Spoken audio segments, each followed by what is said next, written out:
There was no episode of Proof this week. We were off for the holiday. But be sure to tune in on Monday for episode 13 and find out what Charlie Childers saw on the night that Brian Bowling was shot. We do have a special episode of Proof Sidebar for you, though. Jacinda and I spoke to Dr. Amy Banks, a psychiatrist, trauma specialist, speaker, writer, and educator, and we're very happy she's joining us for this episode of Sidebar to discuss a case that greatly impacted her life.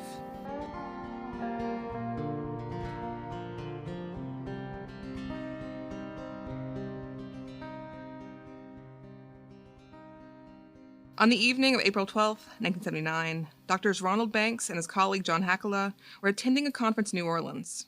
Just feet from the entrance to their hotel, they were held up by two young men. A shot was fired, and Dr. Ronald Banks was killed. Isaac Knapper, a 16-year-old boy from a nearby housing project, was wrongfully convicted of the murder. He was sentenced to life in prison without parole to be served in the notorious Angola prison. But eventually, he was able to overturn his conviction and win his freedom. Years later, Dr. Banks' daughter, Amy, decided to look into what exactly had happened to her father. She was surprised to learn that the person she'd always believed responsible for his death was innocent. She reached out to Isaac, and he agreed to meet her. They formed a friendship, and Amy found herself writing a book with the man who was convicted of murdering her father. Their book, Fighting Time, is the story of two families whose lives were forever changed by the murder of Dr. Banks, and their journey to find justice, forgiveness, and friendship. Welcome to Sidebar, Amy. Do you prefer that I call you Dr. Banks? No, you can call me Amy. That's good. Okay, all right. So if you would, tell us a little bit about your story, if you could summarize it for us.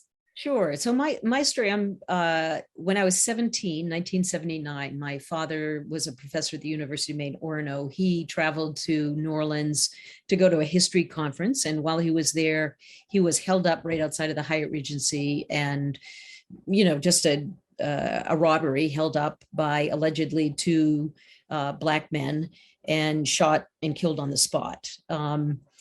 So that's the murder aspect of it.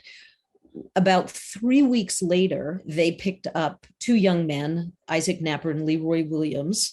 And from my understanding, it is clear to me that they weren't there and that they didn't do it. But what also wasn't clear is, why they were going in this direction in the first place, because they had evidence. Somebody had sent them information that there was a similar holdup with the gun that killed my father, with two young Black men that fit the description.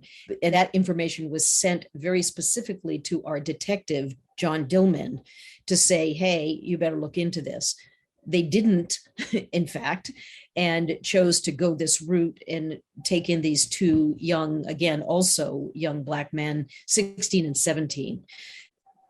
They then fed us lots of information about how sure they were that these were the guys and bad kids, and they had been trying to get them for a very long time. They really kind of built it up, and, we had no reason to doubt them. And so we didn't. And in October of that same year, eventually the detectives, prosecution went to both of these young men and gave them both the same deal, essentially saying to both of them, we know the other guy did it. And if you tell on him, then your sentence will be reduced, and when that offer was given to both Isaac and Leroy, Leroy took it, Isaac didn't. That resulted in Isaac being convicted in a one-day trial of first-degree murder and sentenced to life in prison without parole. How did Isaac and Leroy first come to their attention? Allegedly there was a guy by the name of Tony Williams, who was, as Isaac, who's now a friend of mine, describes it, he was, maybe he was developmentally delayed or something, but it was clear that he was not quite right.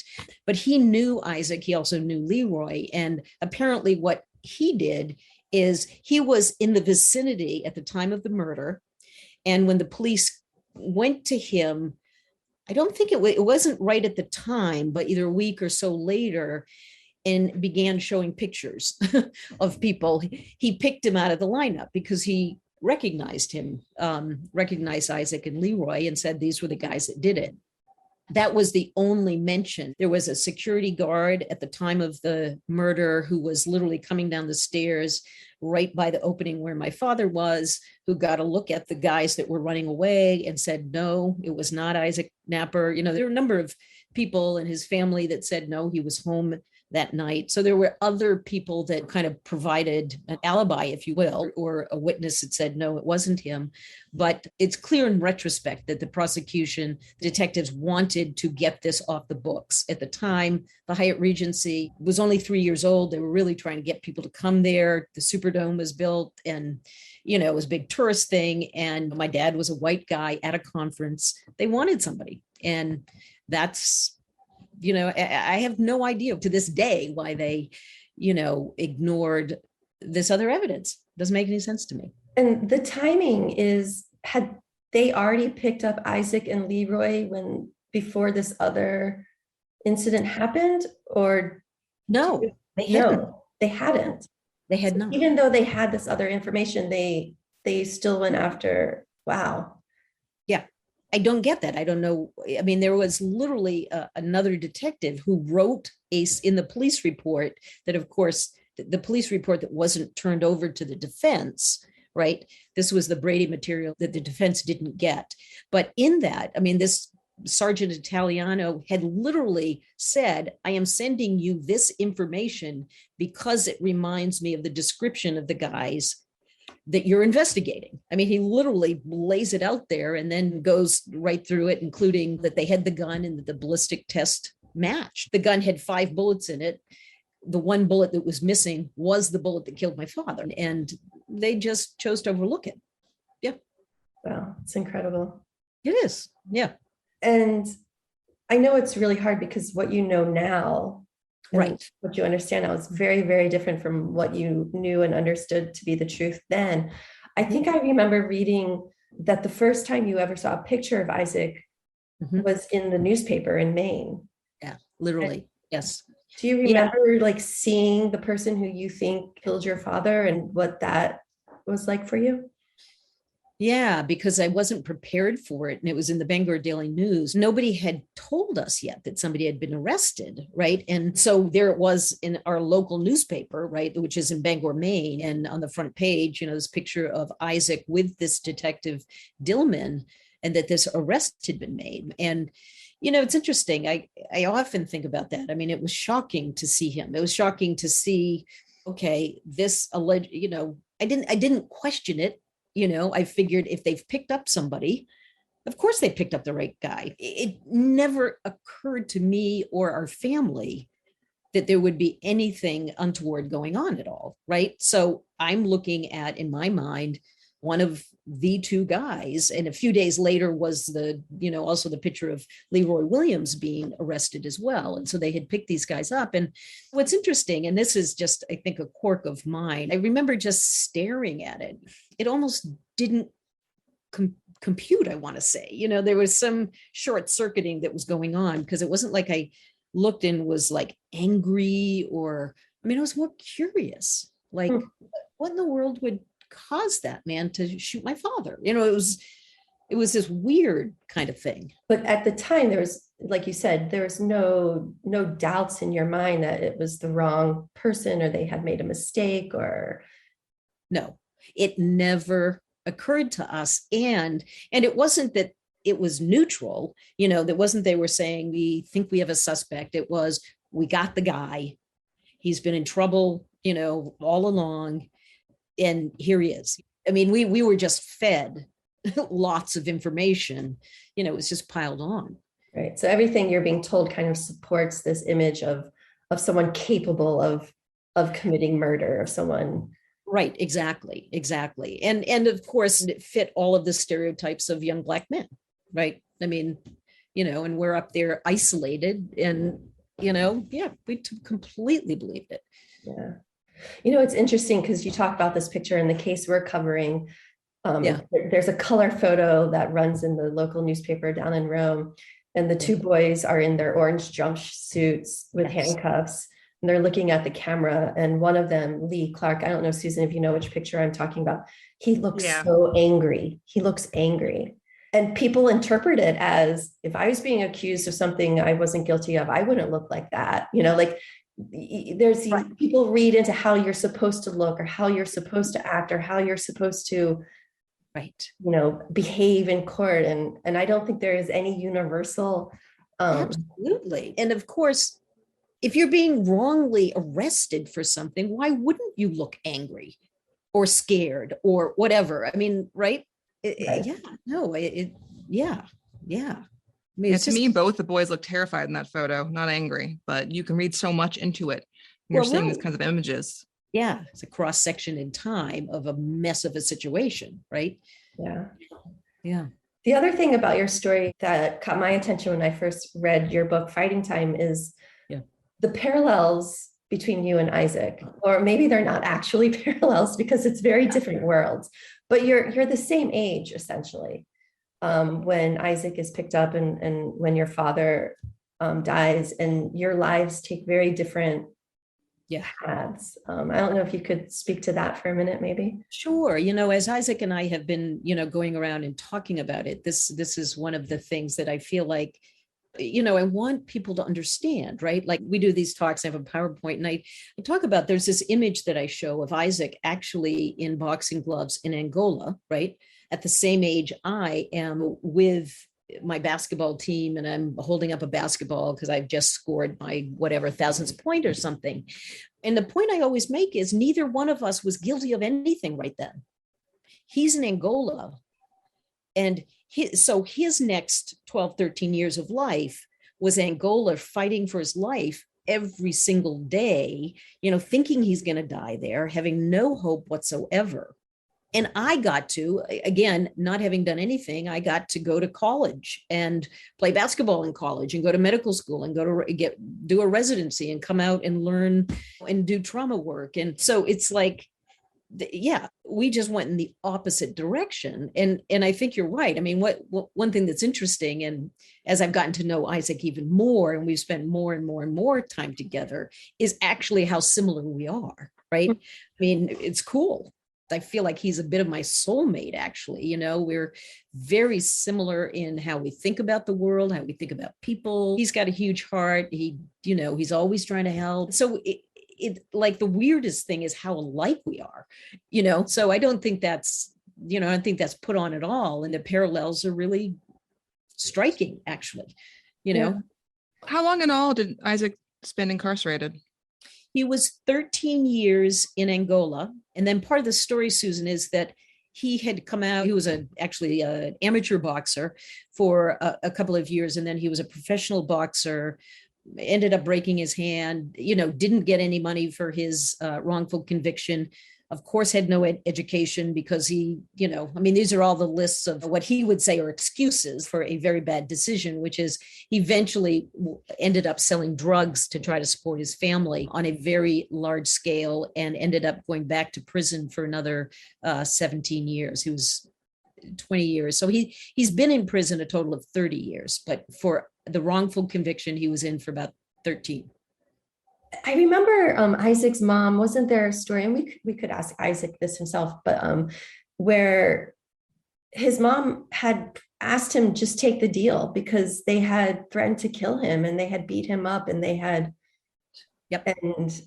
and he did not. He said, I'm not going to admit to something I didn't do, right? Right. That's exactly right. Is literally what, when it was coming right down to the wire. And, for our side, right, this deal of like right up until, I would say, a few weeks before trial, we were then being told that even though they had the right guy, they might not be able to get a conviction because the one witness, I think it was this Tony Williams, was missing. And he wasn't missing. They didn't want to call him, right? He was right in the neighborhood. They didn't call him because he wasn't going to be a good witness, right? And so they were preparing my family that these two might go free. And then literally, like as I said, a week or two, the prosecution offered this deal to both of them. And Isaac didn't take it, and Leroy Williams did. And then we got a call saying, hey, great news. One of the two that were arrested turned stays evidence on the other guy, and we're sure we'll get a conviction. And that was like about a week before the trial. It was all, everything was all different all of a sudden. So Yeah. and you said it was a 1-day trial. Did Leroy testify at the Yes. trial? He did. He did. Yes. Wow.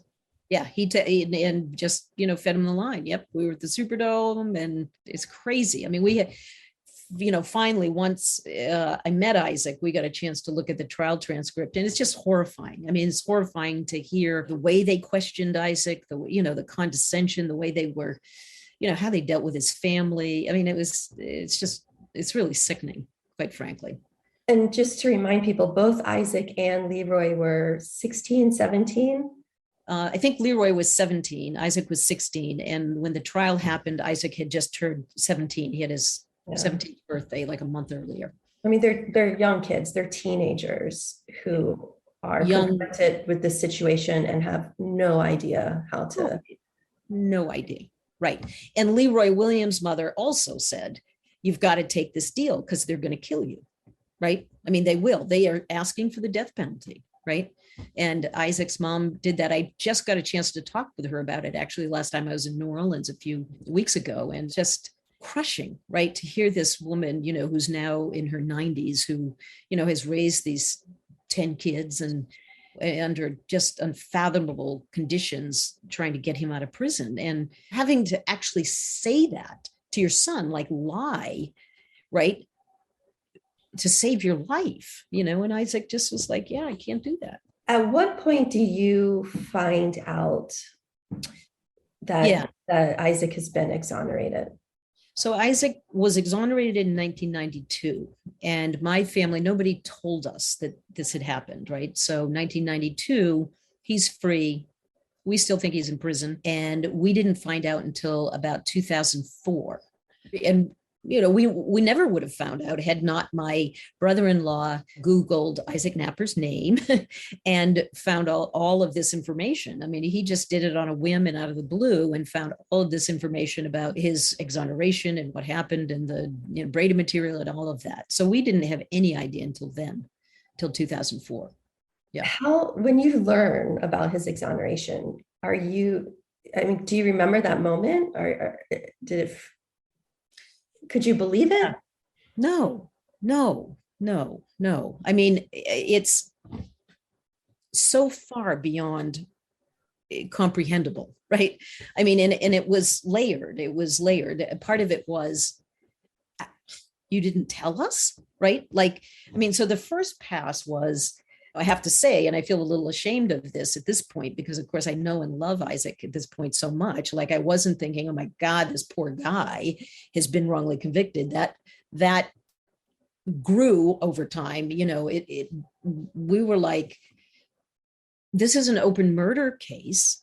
We still have a murdered father, and now we don't have any other clues. And so the rage that's where my anger has come from and continues to be, which is the rage at a system that can set up young people, but also doesn't really give a shit about me and my family either, right? I mean, like, did they just think we would never find out? I mean, I guess. And at the time, my sister Nancy particularly really pounded the pavement to try to get people interested and try to find out what the heck had happened. And and what we were hearing is, unfortunately, this is not uncommon in New Orleans, particularly. I mean, I've since learned that this is an uncommon period, but that particularly in New Orleans, and particularly in Harry Connick Sr.'s DA's office, this was par for the course at that time. But I have to say, I mean, for me, what it did is, whatever,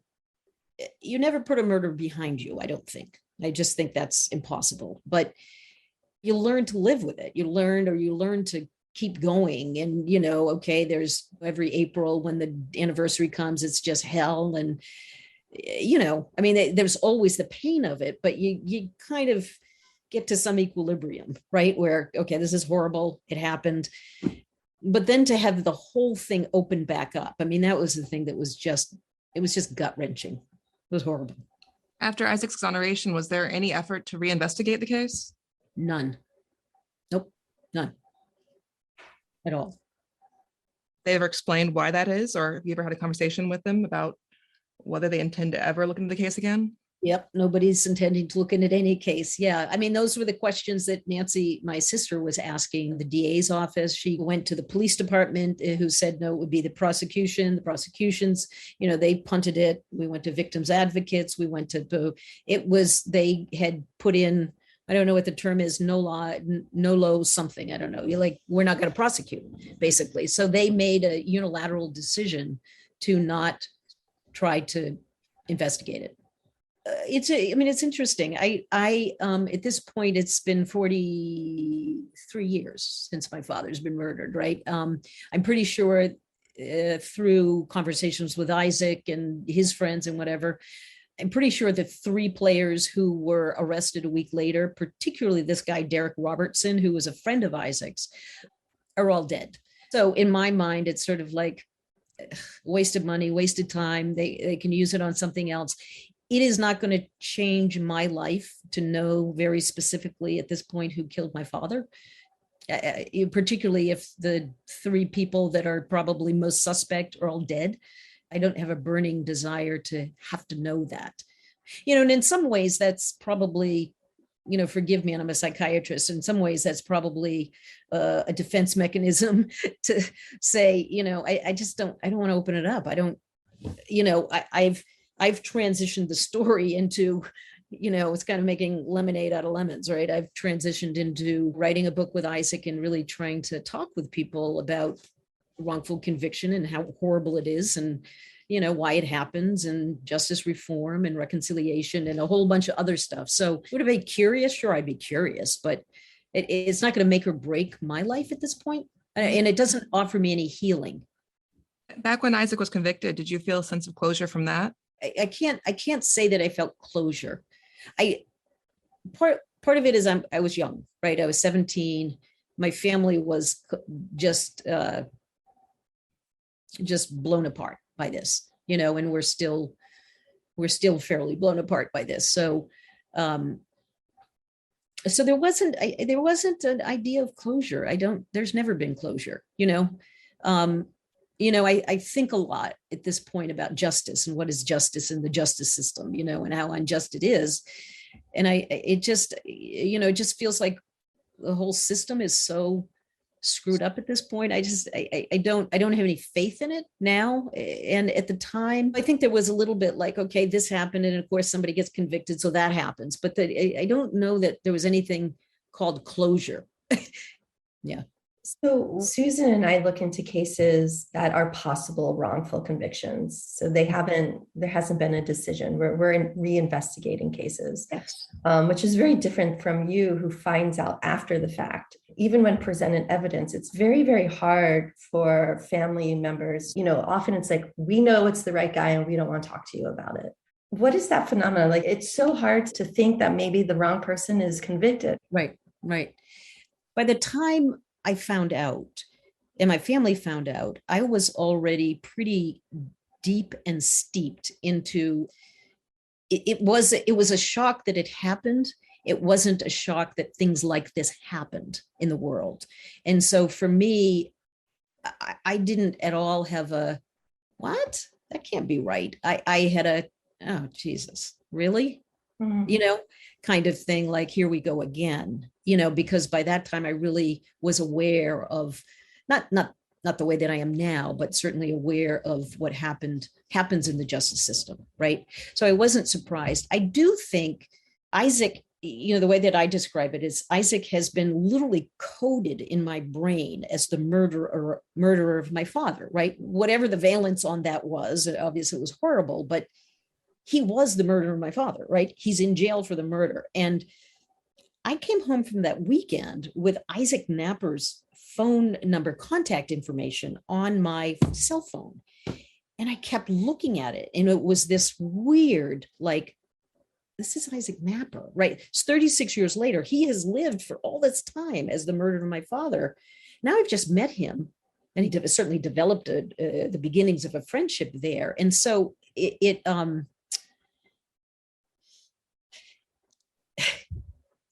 to imagine that you have a neural network that has been devoted to the murder of your father, it doesn't change that easily, right?